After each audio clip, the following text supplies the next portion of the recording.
Teraz si ukážeme, ako veľmi rýchlo sa dostaneme na prvú stranu Google.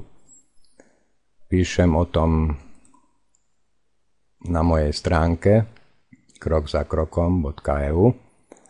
Dal som tam 3 články, ako pomocou videí sa umiestňovať na prvej stránke Google. Samozrejme, k tomu potrebujeme mať účet na YouTube a vložíme si video, klikneme na odovzdať a klikneme na túto možnosť a nahráme si svoje video.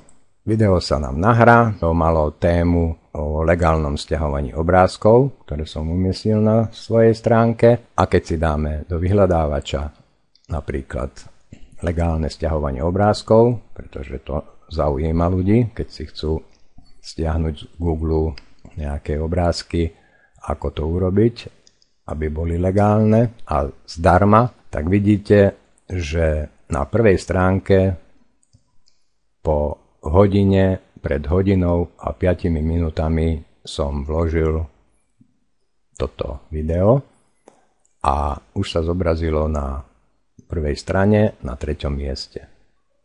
Čiže tu je jasný dôkaz, ako využijeme videá a umiestniť ich na YouTube a budete sa zobrazovať na prvej stránke vyhľadávača.